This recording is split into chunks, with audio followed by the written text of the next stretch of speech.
Guys, maayong adlaw sa tanan.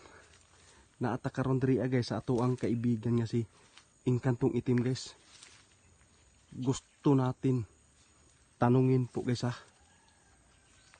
para po ay malaman po sa nakakita po ito na video kung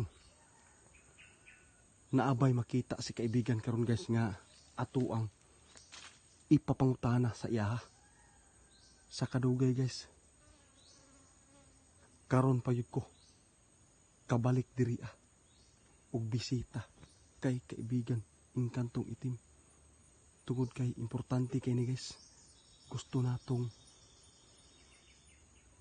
mahibal-an kung naabay nakita ang atuang kaibigan nga si Inkantong Itim guys.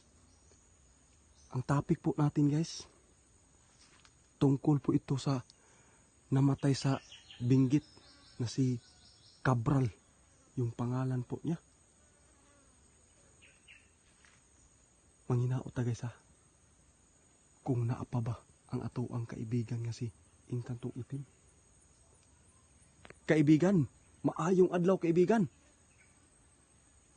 Kaibigan? Ay salamat. Kumusta kaibigan? Salamat kanimo kaibigan Pasensya gyud kayo kaibigan, pasaylo ako. Tungod kay sa kadugay karon pag ko kabalik diri kaibigan. Tungod na ako'y ipapangutana sa mo karon kaibigan kung naaba kay nakita ani.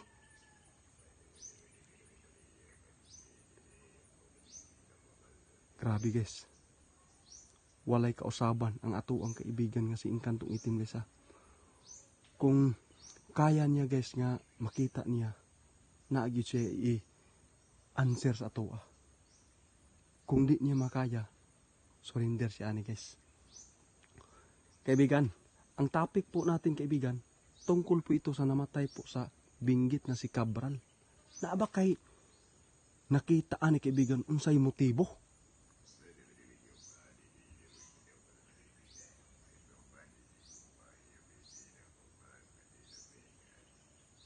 Salamat mo ni mong nakita karon kaibigan. Mao ni guys. Ang giingon karon ni kaibigan guys dapat ituro daw guys. Grabe guys, dapat ituro. Ang mga kaubanan guys. Driver o kasamahan po na nagsasakay po. At saka, yung asawa po sa DPWH. Mauna ni guys Unang-una guys, mauni ang nakita karon ni kaibigan. Na dapat, mauni number 1 nga paimbestigahan. Dapat ituro. Salamat kaibigan Grabe guys, dali yun na kita ni kaibigan guys kung unsay motibo ani guys Dapat yun nga kaning kasamahan, yung kasamahan nga nagsasakay po sa sinasakyan po,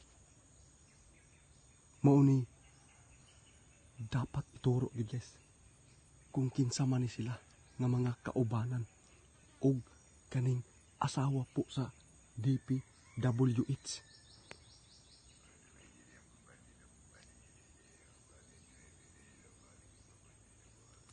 Salamat kaibigan.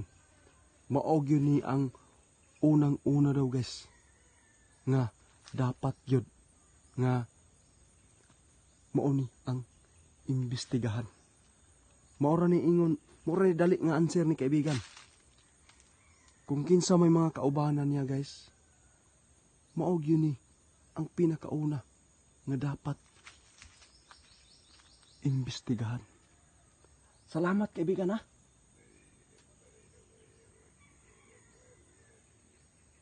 Kani guys, ato lang ning paabot sa ato ang kaibigan nga si Inkantong Itim kung naaba siya'y nakita ani nga mga motibo. Pero nadungog na nato guys. Dapat ituro kung sino man yung kasama at mga kasamahan po sa nakasakay at saka yung asawa po sa DPWH. Kani kaibigan, dako na kining tabang kaibigan para maasikaso nila ni dili ko magdugay diri kaibigan tungod kay importante po ni sila nga makita nila nga video kung unsa man ang imuhang na istorya diri nga gipaabot nimo ug ako ang ipaabot pod sa ilaha. Mao ni ang nakita nimo. Salamat kay kaibigan ha. Di gid ko magdugay diri kaibigan kay gusto nako nga ipaabot pod sa ilaha para makita po nila kung mao ni ang imong nakita para na sila'y kasulbaran. Salamat kaibigan.